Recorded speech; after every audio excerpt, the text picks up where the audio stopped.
Modern-day Turkey is home to the well-preserved ruins of the ancient port city of Ephesus.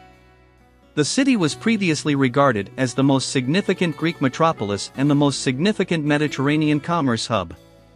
Ephesus has withstood numerous assaults throughout history and has been captured numerous times by different conquerors.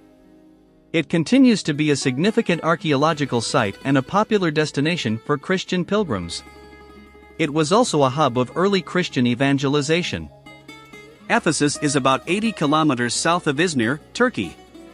It is near the western beaches of modern-day Turkey, where the old estuary of the river Kastros meets the Aegean Sea.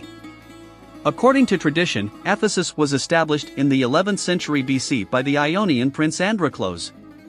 According to mythology, Androclos sought advice from the Delphi oracles while looking for a new Greek town. According to the oracles, he would be shown the new place by a boar and a fish. One day, while Androclos was cooking fish over an open flame, a fish flopped out of the pan and fell into some bushes not far away. A wild boar fled after a spark set the bushes on fire. Androclos built his new town, which he called Ephesus, where the bushes used to be. He did this because he remembered what the oracles had said. Another story says that a group of warrior women called the Amazons founded Ephesus, and that the name of the city comes from the name of their queen, Ephesia. Ancient Ephesus has a mostly undocumented and hazy past.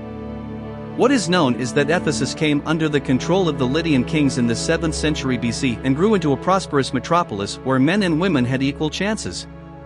Additionally, Heraclitus, a famous philosopher, was born there.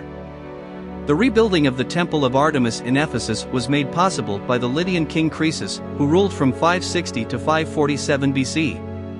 The goddess of the hunt, virginity, childbirth, wild creatures, and the wilderness was named Artemis. She was also one of the most respected Greek deities. According to contemporary investigations, 3 minor Artemis temples existed before the Croesus temple. Herostratus, a madman, destroyed the temple of Artemis in 356 BC. The temple was expanded upon by the Ephesians. One of the 7 wonders of the world, it was thought to be 4 times bigger than the Parthenon. Later, the temple was demolished and never reconstructed. Although not much of it is still there, the British Museum is home to some of its remains, including a column with Croesus's signature. Along with the rest of Anatolia, Ephesus succumbed to the Persian Empire in 546 BC. Even as other Ionian cities resisted Persian authority, Ephesus prospered. Alexander the Great conquered the Persians in 334 BC and entered Ephesus. One of his generals, Lysimachus, gained control of the city and changed its name to Arsenia after he passed away in 323 BC. Ephesus was relocated 2 miles away, and Lysimachus also constructed a new harbor and fortifications. But until Lysimachus forcibly moved them, the Ephesian people refused to leave their houses. After Lysimachus was killed at the Battle of Corupedium in 281 BC, the city was once more called Ephesus. In 263 BC, Ephesus and a large portion of the Seleucid Empire were subjugated by Egypt. In 263 BC, Antiochus III, the king of the Seleucids, took back Ephesus in 196 BC, but Pergamon took it over 6 years later after Antiochus III lost the Battle of Magnesia. After King Attalus of Pergamon bequeathed it to the Roman Empire in 129 BC, Ephesus became the home of the provincial Roman governor. Under the reign of Caesar Augustus, which lasted until the 3rd century AD, Ephesus experienced its greatest period of prosperity. A few of the Ephesian ruins that were built or fixed up during Augustus' rule are the large amphitheater, the library of Celsus, the common area, agora, and the aqueducts. Ephesus experienced a period of prosperity as a port city under Tiberius. To handle the large volumes of cargo coming in or going out of the artificial harbor and from caravans traveling the ancient royal road, a commercial area was established around 43 BC. Some sources claim that Ephesus was at the time the 2nd largest cosmopolitan hub of culture and trade after Rome. Christianity was greatly aided in its spread by Ephesus. Beginning in the 1st century AD, revered Christians like St. Paul and St. John traveled to and denounced the cults of Artemis, converting a large number of people to Christianity.